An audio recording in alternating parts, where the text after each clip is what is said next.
नमस्कार दोस्तों, आप सभी का बहुत बहुत स्वागत है यूट्यूब के इस अनादर वीडियो में।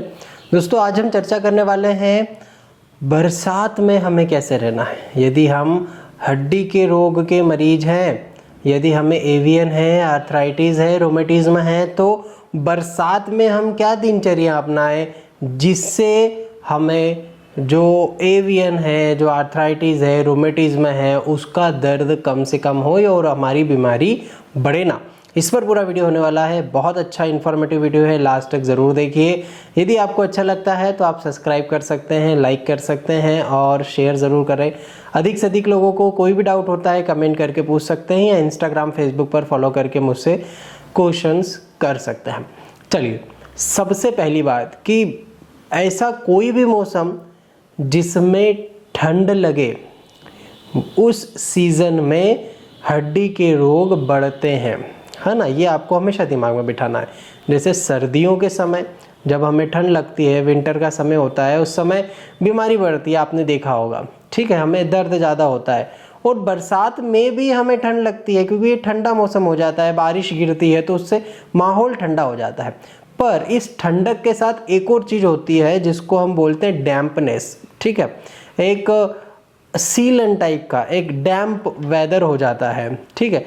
ठंडी हवाएं जब हमारे शरीर पर लगती है तो उस डैम्पनेस के कारण जो स्टिफनेस हमारे शरीर में बढ़ जाती है, उस कारण से दर्द बढ़ने लगता है।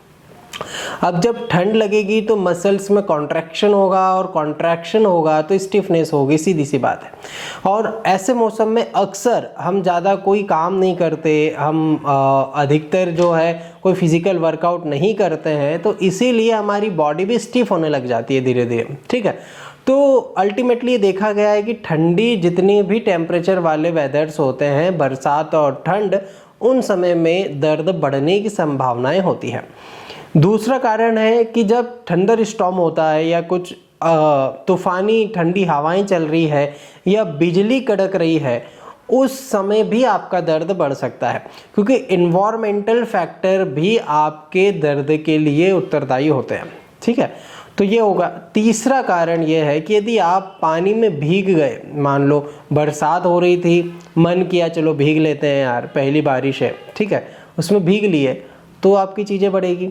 दूसरा ये है कि चाहते नहीं थे भीगना पर भीग गए, रास्ते में आ रहे थे, अचानक से बारिश हुई, भीग गए, ठीक है। तो ऐसी कंडीशन में जहाँ पर आप भीग जाते हैं और जब आप गीले हो जाएंगे बरसात के पानी में, ठंडे पानी में, तो आपकी चीज़ें बढ़ना शुरू हो जाएगी। आपको हमेशा ध्यान रखना है, आपके गीले कपड़े रहेंगे, आप बाज़ार से घर आते हुए 5-10 मिनट हो गए उन गीले कपड़ों में, तो अल्टीमेटली आप देखेंगे कि नेक्स्ट डे से या उसी दिन आपको दर्द बढ़ने की संभावनाएं देखने को मिल सकती है। चौथी और मोस्ट इम्पॉर्टेंट बात यह है कि इस सीज़न में ही डेंगू, मलेरिया, टाइफाइड और आपके कई सारे ऐसी जो है बीमारियां होती है, संक्रामक बीमारियां होती है। तो इससे आपको बच करके रहना है क्योंकि यदि आपको टाइफाइड हो गया, जॉन्डिस हो गया, वायरल फीवर हो गया, मलेरिया या डेंगू हो गया, तो ऐसी कंडीशन में आपकी बीमारी भी बढ़ सकती है और दर्द भी बढ़ सकता है, ठीक है। क्यों बढ़ सकता है? क्योंकि अल्टीमेटली आपकी बॉडी का इम्यून सिस्टम जो है वो अल्टर होगा और आपकी जो पहले की परेशानी जो चल रही थी एवियन, वो तो बढ़ेगी ही बढ़ेगी, साथ में ये बीमारी भी आपको हो जाएगी। तो इस बीमारी के लिए फिर आप एलोपैथिक या और ट्रीटमेंट लेंगे तो जो आपका प्रीवियस मेडिकेशन चल रहा था, मान लीजिए एवियन का, आर्थराइटिस का, जिसका भी आपका ट्रीटमेंट चल रहा था, तो वो अल्टर हो जाएगा उससे आपका, है ना। इसीलिए आपकी परेशानी बढ़ने की संभावना है। अब दूसरी चीज़ ये देखी गई है कि ऐसा कोई भी बीमारी जिसमें बुखार आता है, ठीक है, जैसे मलेरिया हुआ, डेंगू हुआ, ठीक है, टाइफाइड हुआ, तो ऐसे परेशानी में जिसमें बॉडी का टेम्परेचर राइज होता है, बढ़ता है, तो उसमें भी देखा गया है कि जो ऐसी पायरेटिक कंडीशन शरीर की बनती है उसमें आपके शरीर की दर्द बढ़ने की संभावनाएं और बढ़ जाती है ना। तो आपको यदि किसी प्रकार का कोई बुखार हुआ है, स्पेशली वायरल फीवर यदि आपको हुए हैं, तो आपने देखा होगा कि आपका दर्द भी बढ़ गया है एवियन का या आर्थराइटिस का, ठीक है। अब आपको करना क्या है, ये तो मैंने आपको संभावनाएं बता दी, करना क्या है। करना वही है कि आपको बारिश से बचना है और आपको ठंड से बचना है। ये दो चीज़ों से यदि आप बच गए तो आपका ये जो बारिश का सीज़न है वो बहुत अच्छे से बीतेगा और आपको दर्द बढ़ेगा नहीं।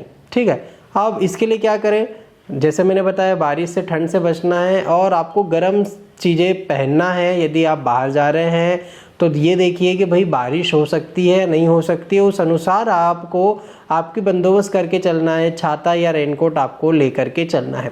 रात के समय में जब हम सोते हैं तो अच्छे से ब्लैंकेट ओढ़ करके सोएं और हो सके तो सॉक्स पहन करके सोएं। ठीक है, ताकि आपको गर्माहट बराबर मिलती रहे।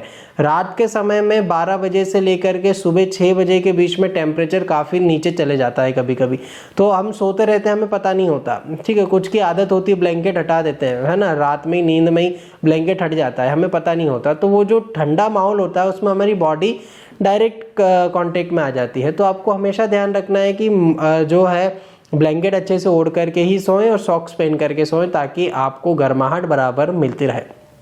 तीसरी चीज़ ये है कि आप दूध में हल्दी डाल करके पी सकते हैं। ठीक है, कई बार कुछ डॉक्टर बोलते हैं कि दूध नहीं लेना चाहिए, दूध कोरा नहीं लेना चाहिए। ठीक है, उसमें यदि आपने हल्दी डाल दी है तो फिर वो गोल्डन मिल्क हो जाता है, वो आपकी इम्यूनिटी को बढ़ाएगा, वो आपके लिए बहुत अच्छा अमृत समान है। ठीक है, पी सकते हो आप, कोई दिक्कत नहीं है। गाय का दूध उसमें हल्दी डाल करके आप पियो, आप देखोगे आपका कोई कोलेस्ट्रॉल नहीं बढ़ने वाला, कोई फैट नहीं बढ़ने वाला, आपको ऊर्जा ही मिलेगी। ठीक है, माँ के दूध से कभी भी परेशानी नहीं होती और गाय हमारी माता है। गाय का दूध पियो और उसमें हल्दी डाल के पियो और बहुत गुणकारी होगा आपको, आप खुद ही महसूस करेंगे।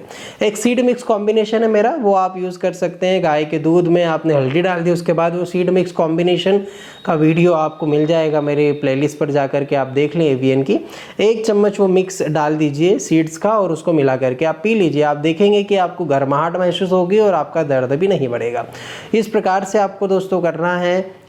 यदि आपको बार बार डेंगू होने की संभावनाएं होती है तो आप यूपेटोरियम परफोरेटम 200 पोटेंसी में दिन में 3 बार लगभग जो है संडे ले लीजिए। हर संडे दिन में 3 बार आप ले सकते हैं, सुबह दोपहर शाम को। ये 2 से 3 बार, 2 से 3 संडे आप करेंगे तो आपको लगभग 80 to 85% आपकी इम्यूनिटी बन जाएगी डेंगू के प्रति। तो डेंगू या मलेरिया जैसे जो बीमारी है वो आपको होने के चांसेस कम हो जाएंगे। और भी कई सारी होम्योपैथिक दवाइयाँ हैं, आप आपके नियरेस्ट होम्योपैथिक फिजिशियन से जा करके पूछ सकते हैं। ठीक है, चलिए मैं मिलता हूँ आपसे नेक्स्ट वीडियो में, तब तक अपना ध्यान रखिए। नमस्कार।